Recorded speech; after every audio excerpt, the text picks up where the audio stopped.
વિસાવદર તાલુકાનું શોભાવટલા નામનું ગામ, આહિર કુટુંબની અંદર દેવબાઈ માં અને દેહા બાપા જેમને એક સંતાન ને એમનું નામ અમરબાઈ. અને અમરબાઈ ને જેથી પીઠડિયાથી વેલડા તેડવા આવ્યા, જેતપુર અને વીરપુરની વચ્ચે પીઠડિયા આવ્યું. માં હસતા હસતા વેલમાં બિરાજમાન થઈ ગયા. અમરબાઈ ની સખીઓ પૂછે, અમર તને મા બાપનો વિયોગ સતાવતો નથી? પણ માને ખબર હતી કે આજ અલગ ધણીનું મિલન થવાનું છે. શોભાવટલાથી ધીમે ધીમે ધીમે ધીમે વેરડા રવાના થયા. બપોરનો સમય થયો, પરબની આંબલીઓ દેખાણી. વેલવાળા ભાઈને અમરમાના સાસુ કે છે, ભાઈ થોડી વાર જો પરબની આંબલી હેઠે વેલું ઊભું રહી જાય ને તો વાયુમાંથી પાણી પી બે ઈશ્વરની માળા ફેરવી અને પછી પીઠડિયા તરફ રવાના થઈ. વેલું પરબની આંબલી હેઠે આવીને ઊભો રહી ગયો. અમરમાના સાસુ નીચે ઉતર્યા. અમરમાને શું કહેશે, અમરબાઈ તમે વેલ હેઠા ઉતરતા નહીં હો. શું કામ? અહીંયા એક બાવાજીની ઝૂંપડી છે અને ઝૂંપડીમાં રગત પીત્યા અને કોઢિયાનો વાસ છે. અમરબાઈ કદાચ તમારી કંકુવર્ણી કાયા ઉપર બે છાંટા રગત પીતના ઉડી જાય તો, પણ માં કશું બોલ્યા નહીં હો.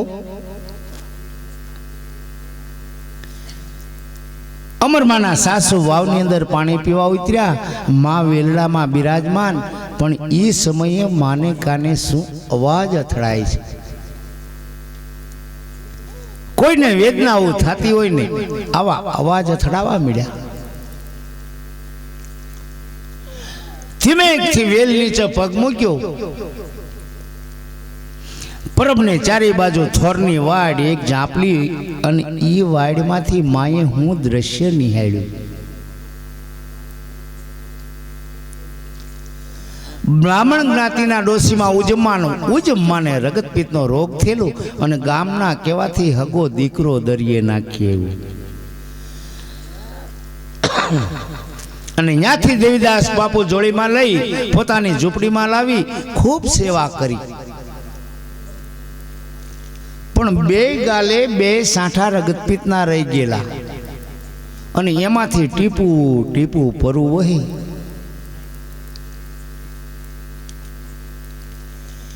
એક બાજુ ફરી ઉજ્જમમાં બેઠા, એક બાજુ દેવીદાસ બાપુ. દેવીદાસ બાપુ ઉજ્જમ્માને કહે છે કે હે માં, જેથી આણું વળી અને તારા સાસરિયા પક્ષમાં આવીએ તેથી તારું રૂપ કેવું હોય છે. અને આટલું સાંભળી અને ઉજ્જમા દેવીદાસ બાપુ બાજુ ફરીને વાત કરે છે. આ વાત માં અમરમાં સાંભળે છે કે સાંભળ દેવલા, જેથી આણું વળી અને મારા સાસરિયા પક્ષમાં આવી માથે બેડું લઈને પાણી સેવડે પાણી નીકળતી ને તેથી આખું ગામ મને જોવા નીકળતું. અને આજ આ કંકુવર્ણી કાયા ઉપર બે છાંટા રગતપિત્તના ઉડી ગયા. મારા દીકરાએ મને ન રાખી, અને તે રાખી તો સાચો દીકરો તો મારો તું નહીં. દેવીદાસ બાપુ કે માં તે મને દીકરો કીધો? હા દેવલા, તો માં મારે તને બે ચૂમી લેવી છે. લઈ લેની બેટા.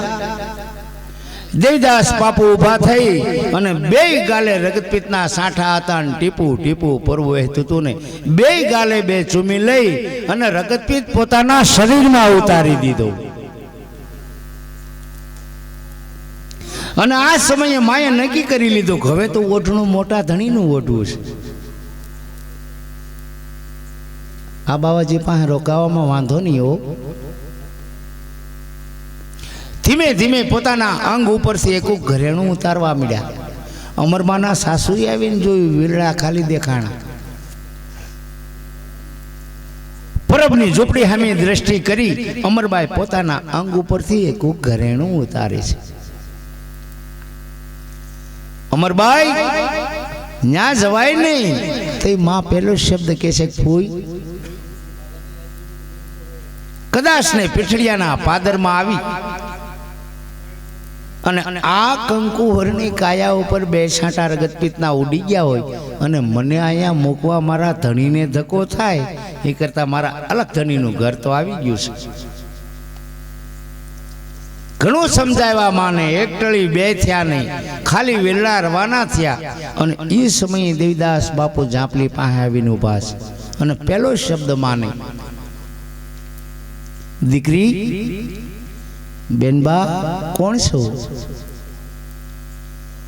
માં કહે છે ખબર નથી બાપુ. બીજી વખત પૂછો, દીકરી બેનબા ક્યાંથી આવો છો?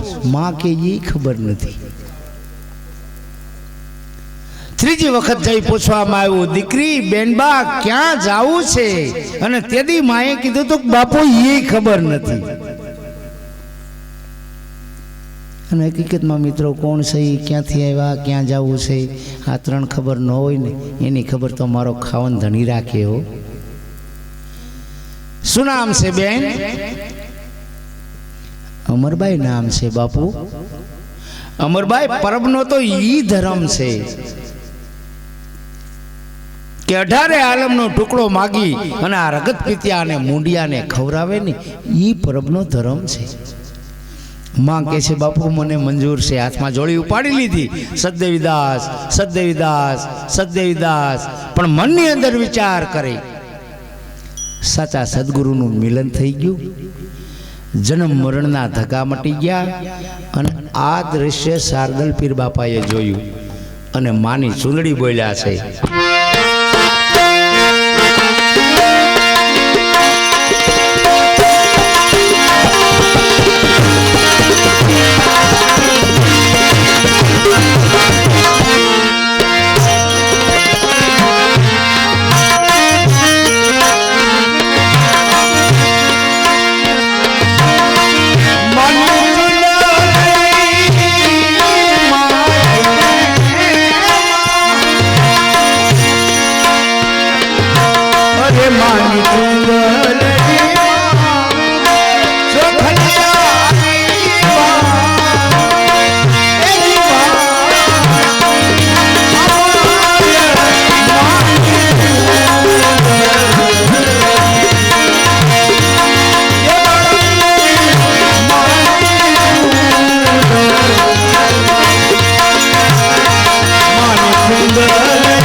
સબના બીજા મૂંડિયા. આપણે એમના સાખી બોલ્યા ને કે હાચાને હાદુડો તારશે મેલાના કાંઠે મૂળ. શારદલ બાપુ દેવીદાસના ઈ દગાબાજીથી દૂર. પરબનું બાજુનું જ ભેસાણો કાઠી દરબાર ખુમાણ. થોડી વાર નીચે બેજો બેટા, થોડી વાર આગળ શરૂ થાય ને પછી લઈ લેવાનું. 12 ગામનું રજવાડું છોડી અને પરબની કંઠી ધારણ કરીને વાલા તેથી આ દુનિયાએ હક નહોતું લેવા દીધું.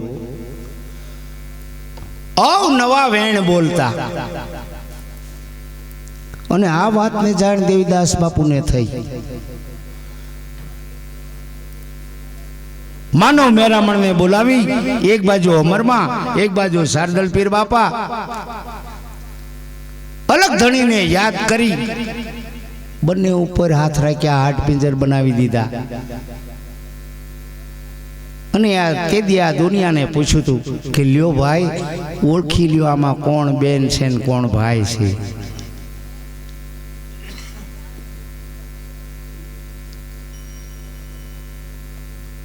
માનવ મેરામણની અરજી સાંભળી બાપુ એને મૂળ સ્વરૂપમાં પાછા લાવો. મૂળ સ્વરૂપમાં પાછા લાવી દેવીદાસ બાપુ સરભંગ ધૂણે જઈને બેસી ગયા. પણ વિચાર એ કર્યો કે હવારમાં વાત એવી સંભળાય કે દેવીદાસે પરચો પૂર્યો, દેવીદાસે પરચો પૂર્યો. અને સવારમાં સમાધિની તૈયારી થઈ. અષાઢી બીજના દિવસે અને અષાઢી બીજના દિવસે સમાધિ લીધા પછી ગાદીપતિ શારદલ પીર બાપા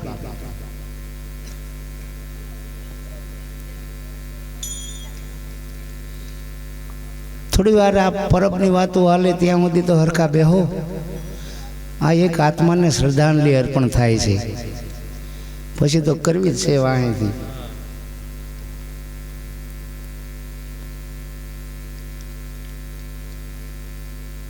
જેમ વાત કરીને પરબને ચારે બાજુ થોરની વાડ, એક ઝાંપલી, 12 પશુ પંખીને પાણી પીવા માટે અવેડી બનાવેલી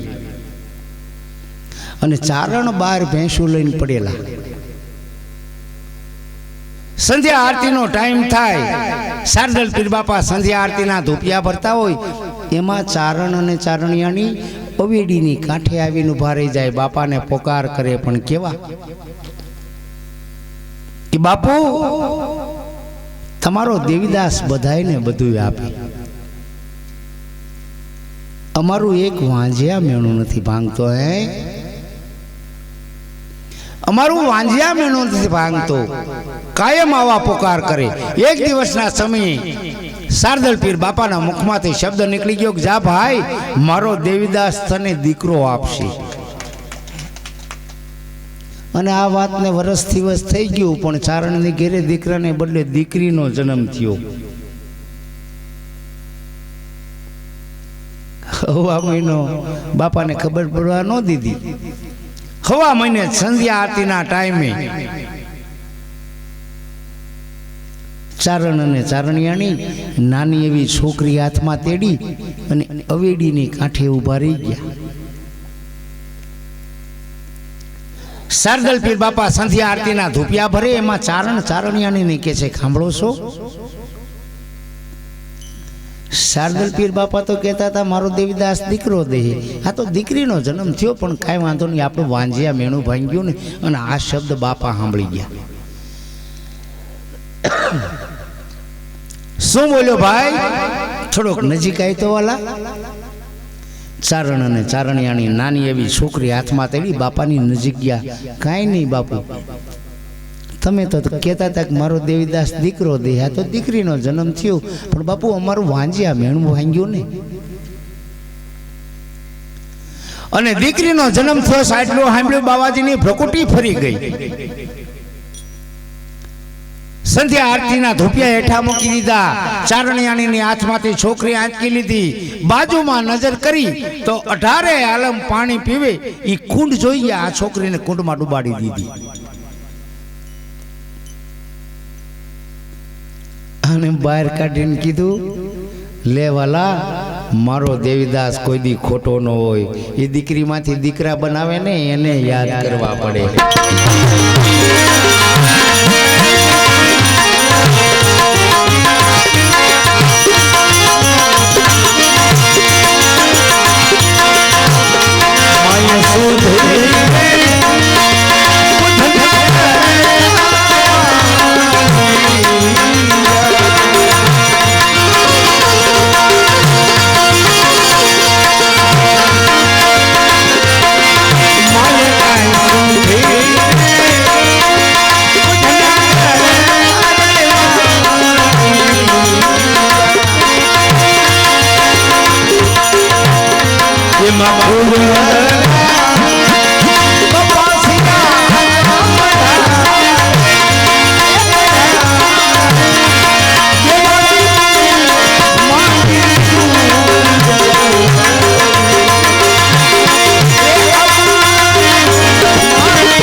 પરબના પટની અંદર દાખલ થાવ ને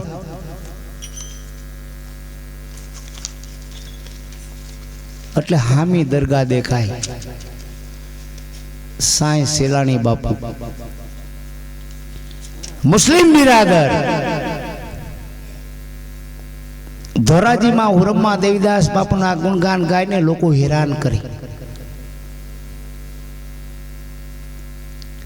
સરદલ પીર બાપાને ખબર પડી, સાંઈ સેલાણી બાપુને બોલાવ્યા કે ભાઈ તમે ધોરાજી જાઓ, લોકોને સમજાવો રામ ને રહીમ બધું એક છે. સાંઈ સેલાણી બાપુ ધોરાજી આવ્યા, હુરમ્માને ગોતે છે, ક્યાંય મળતા નથી. કોઈએ કીધું કે એક માજી ધોરાજીના કબ્રસ્તાનમાં છે. સાંઈ સેલાણી બાપુ ધોરાજીના કબ્રસ્તાનમાં આવ્યા, હુરમ્માના ખબર અંતર પૂછ્યા. હુરમ્મા કે હું દેવીદાસના ગુણગાન ગાવશું ને લોકો મને હેરાન કરે છે.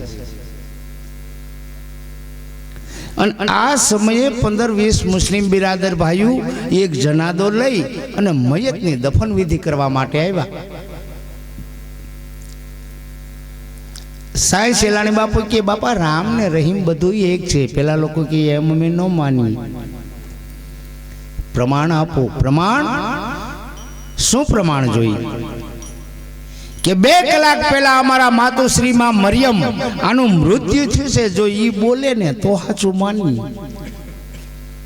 સાંઈ સેલાણી બાપુ કે બસ ઉતારો જનાદો. જનાદો નીચે ઉતરાવી, હાથમાં ચીપિયો હતો, જનાદાને અડાડીને કીધું બોલ માં મરિયમ સત દેવીદાસ. અંદરથી અવાજ આવ્યો, अमर देवीदास, सत देवीदास, अमर देवीदास, ये एक जनादो नहीं हो। 450 कबर हजी पण छे अने कबर ऊपर जन चीपियो डाड़ीने बोले सत देवीदास तो कोई 100 वर्ष पहलाना, कोई 50 वर्ष पहलाना, कोई 25 वर्ष पहलाना ये 20 फूट ऊंडे धरबेला मर्दा बोले कि अमर देवीदास तो आपणे तो अहीं जीवता बैठा हैं। कोई एवी रात खाली नहीं कि प्रभुना पीरना पुकार न थया होय तो गत आत्मा पाछळ 3 पुकार करी। અહીંથી સતદેવીદાસ બોલું, હાથ ઊંચા કરી અમર દેવીદાસ બોલજો। જો બાબુજી સાંભળી જાય ને તો અંદરના રોગ વયા જાય હો। જો આમ રાજસ્થાનમાંથી સાંભળી જતો હોય તો અહીં તો આપણે નજીક થાય ને હે। તો 3 પોકાર એવા કરો।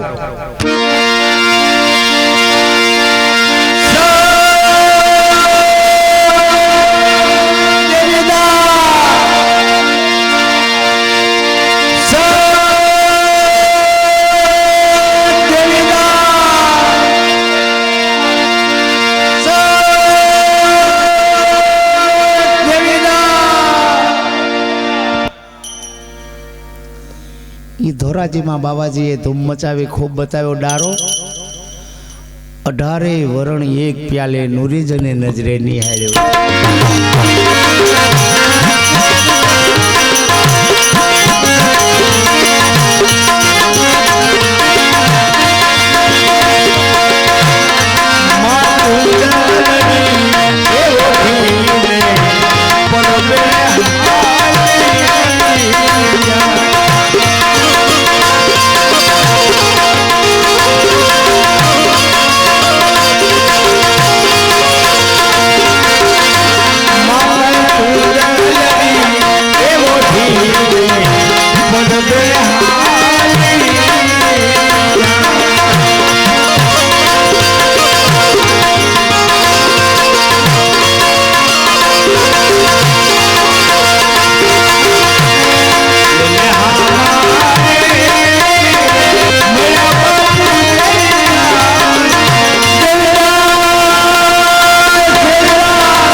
છેલ્લા મુંડિયા ગંગા માં અને સીતારામ બાપુ મોટા કોટડાની વાત છે।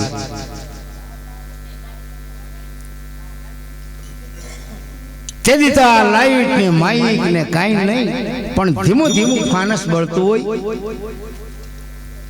એક હાથમાં મજીરું, એક હાથમાં રામસાગર અને ગંગામાં પરબના પીરના પોકાર કરે। પણ બાજુમાં દલીચન વાણિયાની દુકાન બંધ કરી માની ખડકીએ ઉભો રહીને બોલતો જાય કે માં આખી રાત રેડું નાખો છો, ગામમાં ખાને હોવા દેતા નથી, આનું કાંઈ પ્રમાણ ખરું? પણ માં સહેજથી બોલ્યો કે પ્રમાણ તો મારો પરબ વાળો આપે ભાઈ। આમ કાયમ બોલતો જાય, નીકળતો જાય। એક દિવસના સમયે ઉભા રહીને કીધું કે માં કાયમ કહો છો પરબવાળો પ્રમાણ આપે, પરબવાળો પ્રમાણ આપે। 55 વર્ષથી આ મારી અહીંયા દીકરાનો જન્મ થાય આમ કરીને હાલતો થઈ ગયો માએ રામસાગર મજીનું નીચે મૂકીને કીધું હવે ઊભો રહી જા તારી અહીંયા દવા કે દુઆથી દીકરો થાય એમાં ના નહીં હો પણ જો હોનાની કડી હોતો જન્મે ને તો માનજે કે પરપાળાનો દીધેલ છે એ 11મા મહિને હોનાની કડી હોતો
સ્માર્ટ રામગ્રીનો સમય પ્રભાતી થાળ અને ધૂળ બધાય આમ પ્રેમથી થોડી વાર એમ ગાઈ બેહી જાઓ સીતા મંગળ ચાર રાઘવને ફર્યા હતા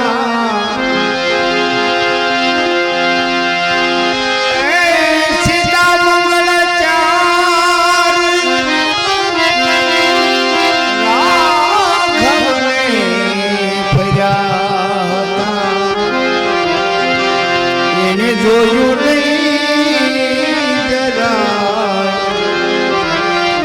કાયમ દુખિયાની કાગડા અરે એને જોયું નહીં જરા ઈ તો કાયમ દુખિયાની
સરસ ભરેલો રૂમાલ નાખી અંદર તુલસી પત્ર નાખી અને આ મૂકી દે.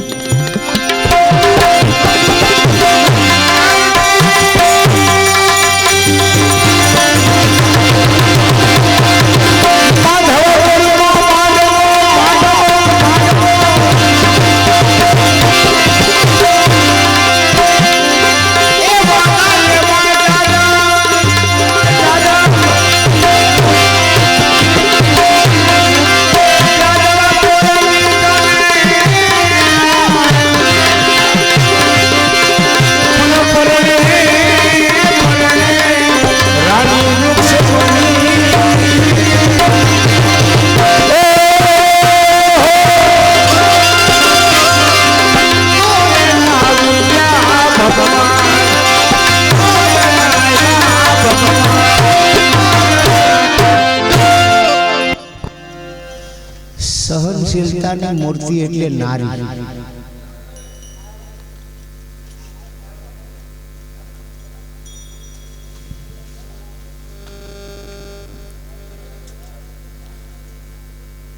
પોતાના પિતાજીના આંગણામાં ઉમરા બહાર પગ નો દીધો હોય,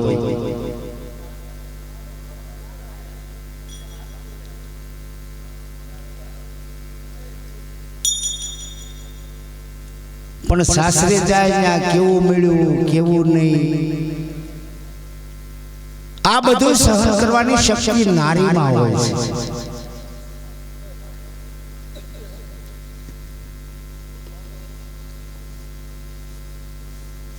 અહીંયા ભાઈ અહીંયા કુવામાં હોય તો વેડામાં આવે ઠાકર થાળ અને બૈરાવો તો ઘણા દેખાય છે. કોઈ ભરેલો રૂમાલ નથી લઈ, કઈ બાપુ નહીં લઈ જાય તમ તારે. અહીંયા ભગવાનને જમાડવા છે એટલે હારો ટાકો છે. મહેમાન છે હા લઈ લ્યો ભાઈ.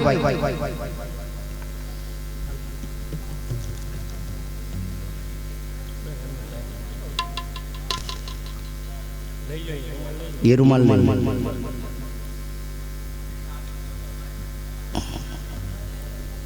ભગવાનને જમાડવાની વાત છે અને ભગવાનને જમાડવાની વાત છે. ઠાકર થાળ થાય ત્યાર પછી ગતાત્માને ઈશ્વર સાથે એને પ્રસાદી દેવરાવી છે.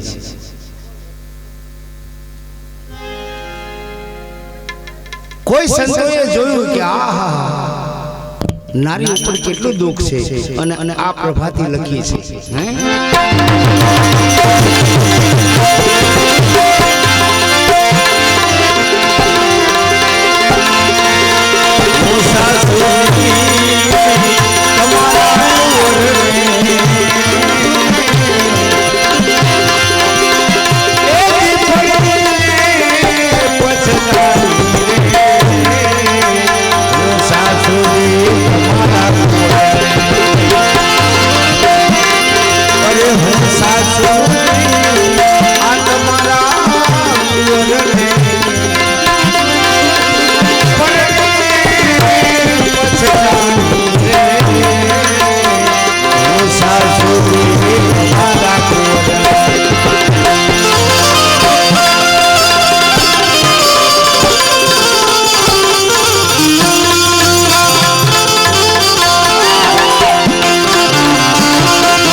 સટો જુગાર એ શરાબ પીતો સટો જુગાર અને શરાબ પીતો ભાઈ બે લાણ લઈને બજારે નીકળે ને પણ ત્યાં તો ભસકલંદર ભેટે થૂલી ખેરી નાખી ને પછી ભાઈ આવે ઘેરે અને આ બધી રીહ ક્યાં ઉતારે પોતાના ઘરવાળા ઉપર નવા વેણ બોલે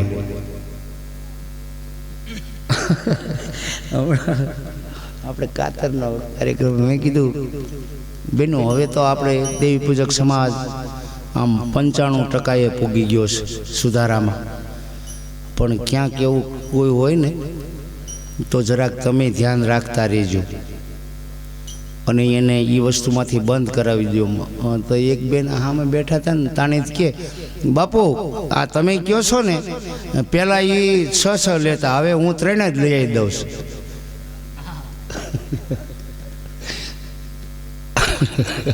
એટલે એવું કરતા નહીં સુધારો કરજો હે એટલું હા મેં કીધું બેન તો તમે અડધે પુગાડી દીધું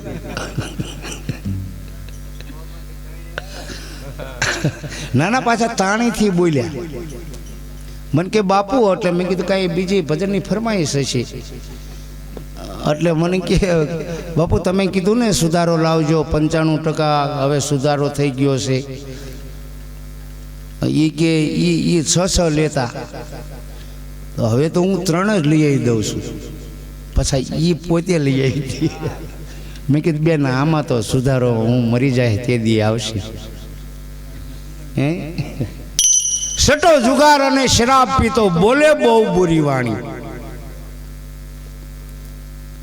આ બધા ઘેરે આવે ભાઈ અને બૈરા માથે નવા વેણ બોલ્યો એક દિવસનું હોય ને તો આજુબાજુવાળા કોક આવે પણ પછી આજુબાજુવાળા શું કે આ તો એને રોજનું થયું હે તો આ દીકરીએ આ કડીમાં કેવું માગ્યું છે જોજો તમે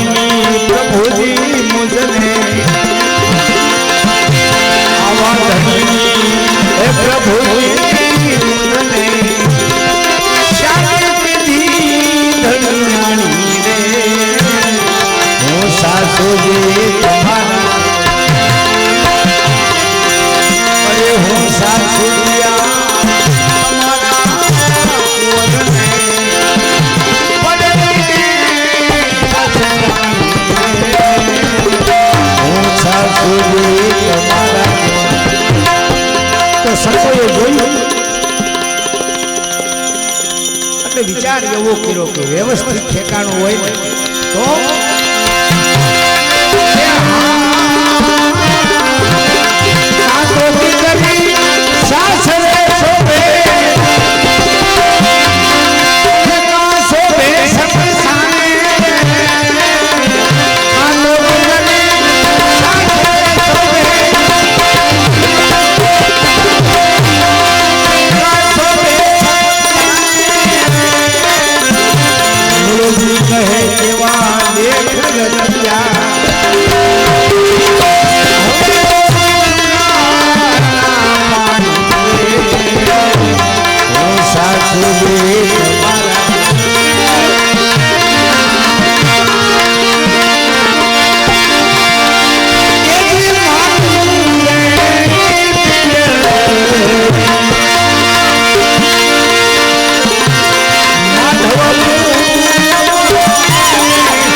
15 વર્ષની. એના પિતાજીએ કીધું કે બેટા 5-6 દિવસ હું બહાર ગામ જાઉં છું, તું ભગવાનને જમાડીને જમજે. નામદેવ કે કાંઈ વાંધો નહીં. બપોરનો સમય થયો, એક પાત્ર લીધું, અંદર જુવારનો રોટલો, દહીંનું છાલિયું મૂકીને ભગવાનની મૂર્તિ હતી ને ત્યાં મૂકીને કીધું પ્રભુ 5-6 દિવસ મારે અહીંથી જમવું પડશે. આમ કરીને પડદો બંધ કરી દીધો. કલાક રાહ જોઈ, પડદો ઉચકાવીને જોયું તો મૂર્તિમાંથી કાંઈ જવાબ મળ્યો નહીં. હામો બેહી ગયો, ઠપકો દે છે કે મારા પિતાજી જમાડે છે કાયમ જમી લ્યો છે અને મારીથી શરમ થાય છે. દાદાએ ખરો ભઠ્ઠો જમાવ્યો છો.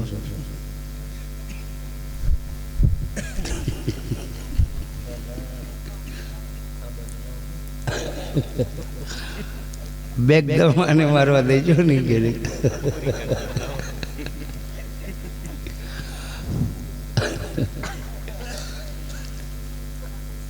હામો બેહી ગયો કે પ્રભુ મારા પિતાજી જમાડે ત્યારે કાયમ જમી લ્યો છો અને મારીથી શરમ થાય.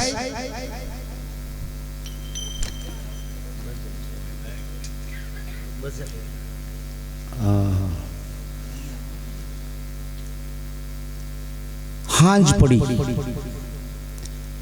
બીજા દિવસનો સૂર્ય ઉગ્યો, ત્રીજો દિવસનો સૂર્ય ઉગ્યો. ભગવાનને એમ થયું આની પત રાખવા મારે જવું પડશે અને મૂર્તિમાંથી હાથ નીકળ્યા, દહીંનું છાલિયું ઉપાડ્યું. પણ ભગવાન દહીં પીતા પીતા અડધે પૂગ્યા નહીં તાર નામદેવે બાવડો પકડી લીધું. બસ હો 3 દીથા હું ભૂખ્યો છું. એને થાળ કર્યો હતો. પીપળી સવારામ બાપાએ થાળ કર્યો. જુનાગઢ મહેતા નરસિંહે થાળ કર્યો. નરસિંહ મહેતાના મોટા ભાઈ વંશી ગોર રામાનુડીને જઈને ફરિયાદ લખાવી કે મારો ભાઈ જ્યાં ત્યાં ભજનમાં જાય છે અને જ્યાં ત્યાં ભોજન કરી લે છે. આવી ફરિયાદ લખાવી એટલે રામાનુડી કે માણસોને મોકલ્યા કે જાઓ મહેતાજીને પકડી આવો. માણસો મહેતાજીને પકડીને લાવ્યા. રામાનુડી પૂછે કે ભાઈ તમારા ભાઈની ફરિયાદ છે, તમે જ્યાં ત્યાં ભજનમાં જાઓ એનો વાંધો નહીં, પણ જ્યાં ત્યાં ભોજન કરી લ્યો છો. તે મહેતાજી શું કહે છે કે મારા પ્રભુને થાળ ધરવામાં આવે ને એમાં તુલસી પત્ર નાખવામાં આવે છે, એટલે એ મારા ઠાકરનો થાળ બની જાય છે અને એ પ્રસાદ હું લઉં છું. રામાનુડી ક્યાં ને પૂરી દો. જેલમાં પૂરીને કીધું કે મેં સાંભળ્યું છે ભગવાન તમારા કામ કરે છે, તમારી હારી વાતો કરે છે. મહેતાજી કે હા મારો પ્રભુ આવે છે. તો મહેતાજી એક કામ કરો, આપણે જુનાગઢનો ચોરો છે ને એમાં ઠાકરની મૂર્તિ છે, એના ગળામાં નીલમનો હાર છે. એ સવાર સુધીમાં તમારા ગળામાં આવી જાય ને તો તમને જેલમાંથી છોડવામાં આવશે, નકર આ જીવન કેદ.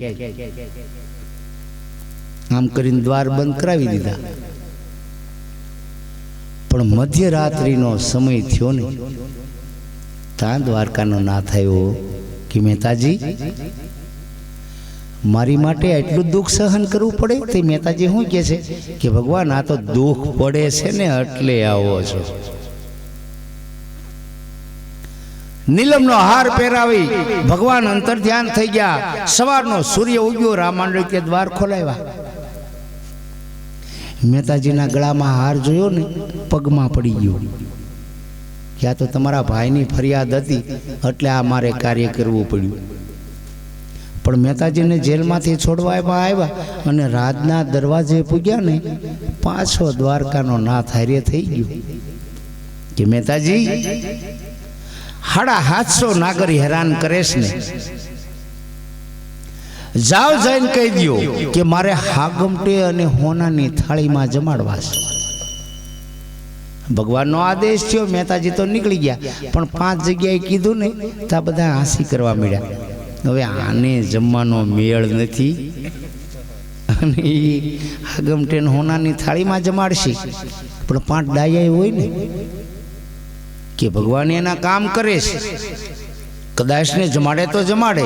પછી તો નાગરની નાતે છે ને ઘોડિયામાંથી ટેટા હોત ઉપાડ્યા અને નોખો બેહાર્યા કે આને નોખી થાળી દ્યો, આને નોખી થાળી દ્યો, હારે નથી જમતો. શું કામ?